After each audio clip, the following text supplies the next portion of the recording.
things of that nature. But you did a podcast with that Israeli person. Was it a Zionist versus Palestine? I don't know, what was the title of that podcast? It was like Zionist teaches Palestinian a history lesson. A history lesson. Really? But I've when you not look seen this. Yeah, and it did, like, it got over 200, 300k views. It's like best performing piece of content in the last 5 years. Oh, Yeah. wow. That's mad. And the comments were really appreciating Bilal because he didn't try to demonize him. He didn't try to dehumanize him. So can you please tell us more about that conversation and how that went? I actually bumped into Joseph at a protest in Birmingham, and when I saw him, just automatically, kind of my thing is whenever I see someone I recognize, I just go up to them. Oh, nice, I know you, whatever, you know. And like I said to you, and like, as I was saying before, like I have this thing where I really kind of over smile or whatever. It's like, hey, even though I'm Palestinian, I'm nice, you know. It's like I'm trying to fix that. But I did that essentially. I went up to him and I was like, hey, nice to meet you, whatever. And at that moment in time, we actually recorded an interview where I was being that smiley, charismatic Bilal, and talking to him and stuff and whatever, and responding to everything that he was saying with actual good arguments. But you'll never see that piece of content. He didn't want to put it out there for some reason, because of the noise. I mean, there was an issue with noise. Anyway, I'm not gonna discredit the guy. He was very polite to me. He was very nice to me. The thing is, after we actually recorded that, bumped into each other, he followed me on Instagram and I followed him as well, and we were just starting kind of talking. I was waiting for that content to come out, but he actually said, hey, let's actually record a longer form podcast. So I said, hey, okay, let's do it at my uni. So we did that. I set up etc., a little studio thing, and we had a conversation. The whole 2-hour conversation, if you didn't know that it was 2 hours, is only available for members, so you have to pay for that. Obviously not to me, I don't get any of it, but towards the channel, so you have to be a member of the Israel Advocacy Movement channel for you to see that whole interview. What was unfortunate was that he selected clips where, I would be listening to what he was saying or what his kind of point of view perspective was.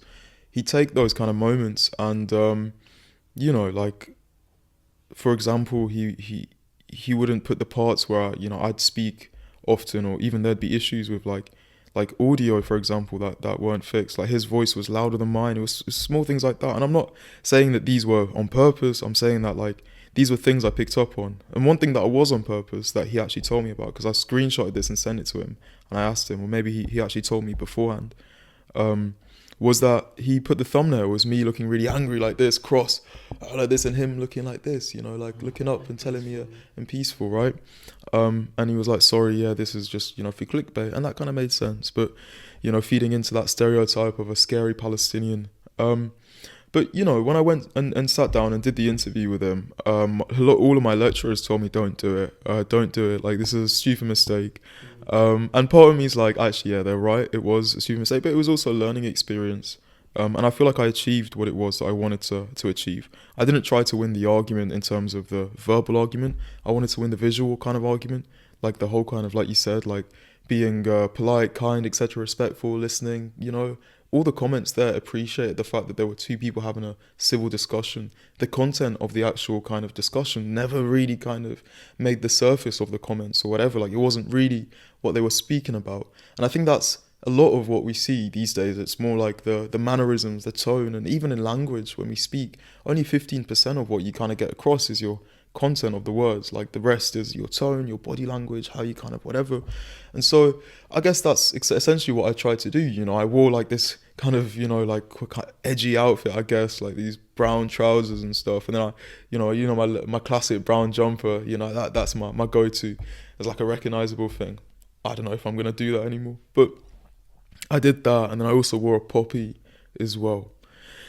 So that poppy, because at the time that we were recording this, there was this whole kind of debate around the clash between Remembrance Day and the protests in London, the pro-Palestinian protests.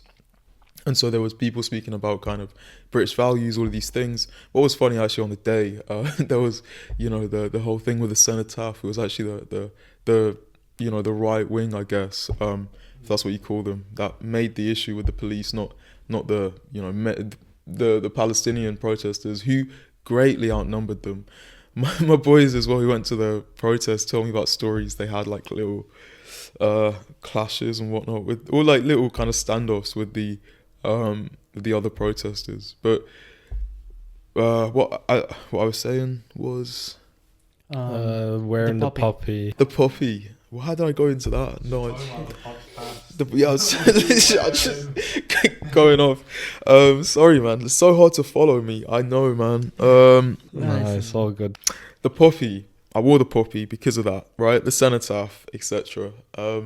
And Remembrance Day, and I wore the puppy because obviously that's the side of my British, culture, respecting the time, etc. and whatnot that, the people, etc. sacrificed their lives. And, I mean, at the end of the day, war, regardless of who's in it, is always, led by donkeys. It's always lions that are sacrificed on the front lines, and I feel so sorry for all of the people that are, being, led off to their demise when, the decisions aren't in their hands, it's not in their control.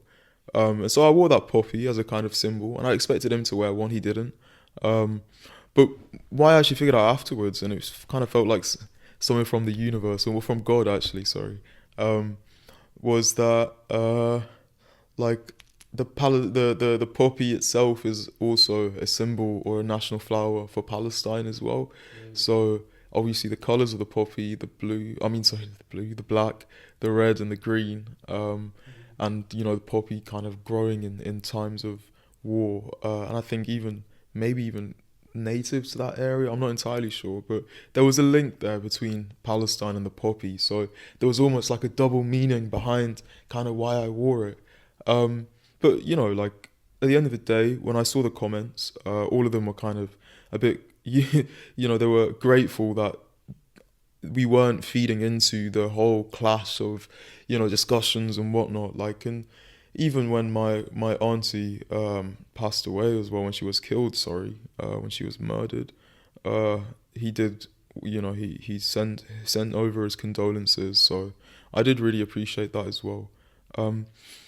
So yeah, man, it was a good experience in terms of figuring like how kind of a little bit how it operates and how sort of people angle what you say and what they pick. And it was a shame. I mean, he didn't really put anything that I said of value. He made some reels as well, like some shorts, TikToks, where he kind of got the upper hand and whatnot. And I'm willing for that to happen in any conversation. I have some points and I have some points. We'll have a civil discussion. At the end of the day, compromise is necessary.